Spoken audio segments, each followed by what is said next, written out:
नमस्कार, मैं हूं देवेंद्र। आप देख रहे हैं दैनिक सवेरा टीवी। कांग्रेस की वरिष्ठ नेत्री किरण चौधरी मेरे साथ हैं। आइए उनसे बात करते हैं।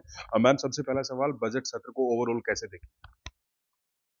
हमेशा की तरह ये जो है, जिस तरह से बजट पेश करा जाता है, उसके अंदर लुभावने सपने दिखाए जाते हैं, बड़ी-बड़ी बातें करी जाती हैं। क्रियान्वयन जो है धरातल के ऊपर तो कुछ होता नहीं है, वो पूरा का पूरा जो है मैंने तो अपनी स्पीच के अंदर सारी पॉइंट बाय पॉइंट जो है सामने रखी है बात।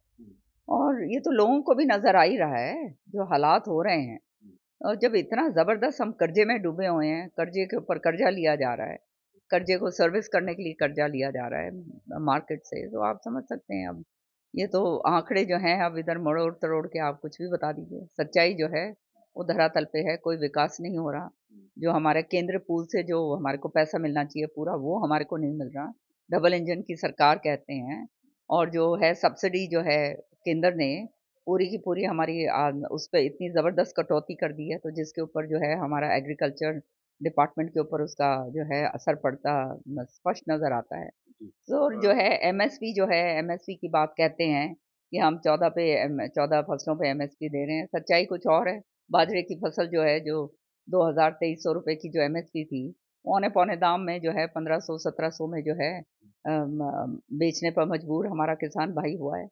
भवंतर योजना के तहत जो है भरपाई पूरी थोड़ा ना हो सकती है। वो तो 300 रुपए प्रति क्विंटल के हिसाब से है और वो भी पता नहीं कब आए, ना आए, क्या हो, ना हो। इसी तरह से फसल बीमा योजना जो है वो भी एक जो है वो हालात हो गए हैं कि प्रीमियम भरा जाता है और जो किसानों को जब मुआवजे की बात आती है तो फिर टकटकी लगा के देखना पड़ता है। इसी जी। तरह से हमारा जो किसान भाई है आज के दिन, उसके साथ तो जो वायदे करे गए थे, पूरी तरह से वायदा खिलाफी हुई है। 2022 में जो है हम आय दुगनी कर देंगे, ये वायदा था इनका। लेकिन असलियत के अंदर क्या है? असलियत के अंदर तो दुगनी आय नहीं है, दुगनी महँगाई कर दी है। उनको बिल्कुल ही धरातल के ऊपर लगा दिया एक है। अहम एमएसपी की बात कहते हैं कि हम एमएसपी दे रहे हैं, कुछ नहीं कर रहे। तो ये हालात जो हैं जब आते हैं तो फिर आप समझ सकते हो कि जो है बेरोज़गार है। उसके लिए कोई बात नहीं बताई है कि किस तरह से हम जो है क्या रोड मैप तैयार कर रहे हैं। एक वो एचकेआरएन के ज़रिए जो है वो हमारे बच्चे इज़राइल ज़रूर भेजे जा रहे हैं, जहाँ पर युद्ध छिड़ा हुआ है, जहाँ पे बुरे हाल हो रहे हैं ये ना। एक अहम सवाल है मैम। राजस्थान को जिस तरीके से एमओयू साइन हुआ है, वाटर रिसोर्सेज हमारे पास खुद कम है, दक्षिण हरियाणा में तो दिक्कत रहती है, फिर भी राजस्थान को पानी दे रहे हैं, इस पे क्या कहेंगे? ये तो बहुत ही गंभीर मसला है सच्चाई में। देखो, ये पैरा 136 जो है हमारे बजट का, उसमें स्पष्ट इन्होंने कहा है कि हम जो है एमओयू हमने साइन करा है। इसके ऊपर मैंने विधानसभा में जब बजट के ऊपर मैं बोली, जब मैं बोली भी थी कि आपने एमओयू साइन कर लिया है और ये कहते हैं एमओयू उसके ऊपर साइन करा है जो एक्स्ट्रा वाटर होगा, जो बारिश का पानी होगा, जो हमारे जो है वो हम उनको 24,000 क्यूसेक से ऊपर जो पानी होगा वो हम उनको देंगे।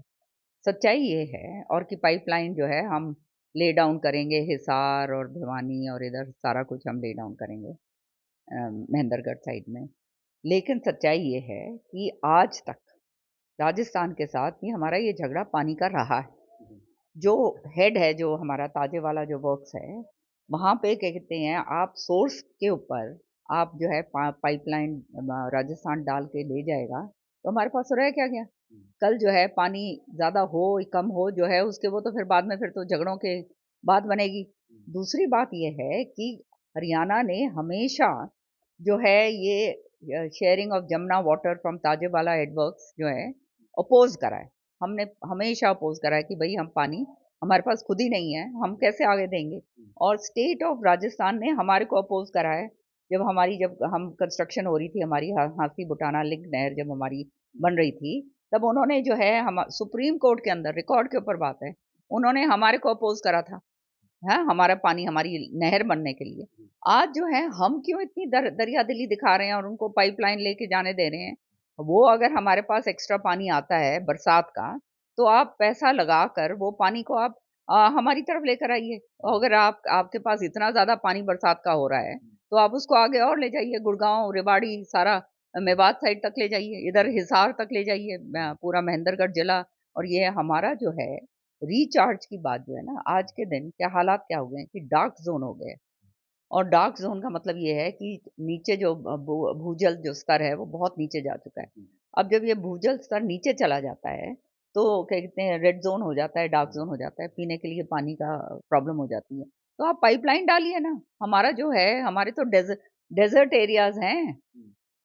ये पूरा का पूरा अपना इलाका जो है भिवानी का हो, जिला दादरी जिला हो, हिसार जिला हो, ये महेंद्रगढ़ जिला हो, सारा का सारा ये तो डेज़र्ट एरिया है। और इसके अंदर जो है आपका जो एक्स्ट्रा पानी है, जो सिंचित पानी जो आप नहरों में दे सकते हो, वो आप अपनी जगह लेके आने के लिए प्रावधान तो आप कर नहीं रहे। हाँ, आप बोल रहे हैं कि हम पाइपलाइन डालेंगे, कब डालेंगे? कहाँ डालेंगे? उसकी भी बात हो रही है, लेकिन उसका कोई बजट के अंदर प्रावधान नहीं करा गया कि इतने हज़ार करोड़ से हम जो है डालेंगे। ये सारी बातें नहीं वो करी। तो ये क्या ये मतलब हरियाणा के साथ तो चिंता का विषय नहीं, हरियाणा के हितों के साथ बहुत ज़बरदस्त कटोरघात है, मैं तो कहूँगी। क्योंकि पानी जो है एक बहुत बड़ा मसला है। हमारा एसवाईएल का जो पानी है, वो जो हमारा हक का पानी है, वो हमारे को नहीं मिल पाया, ना मिलेगा। वो तो राजनीति की भेंट चढ़ गया है। उसका हर साल ये कहते हैं कि 100 करोड़ रुपए दे रहे हैं, बात हो रही है, ये हो रही है, फलाँ हो रही है, धिकड़ा हो रही है, यही बात चलती रहती है। जब इनकी सरकार वहाँ पे थी, तब भी कोई कार्रवाई नहीं हुई। केंद्र को सुप्रीम कोर्ट ने पूरी आदेश दे रखे हैं कि ये आपका काम है कि आप पानी लेकर आइए। तो कोई कार्रवाई तो होती नहीं और ना विपक्ष को किसी तरह से जो है उसको कॉन्फिडेंस में लिया जाता। तो हमें तो पता ही नहीं है हो क्या रहा है और वो तो चलो हो गया सो हो गया। कम से कम ये पानी का तो आप उनके साथ मत उनको मत दो जो हमारा पानी है। ये कोई नेचुरल रिसोर्स तो है नहीं कि जिसके हमारे को शेयर करना है ज़रूरी। आप समझ गए? नेचुरल रिसोर्सेज़ के ऊपर तो शेयरिंग की बात आती है।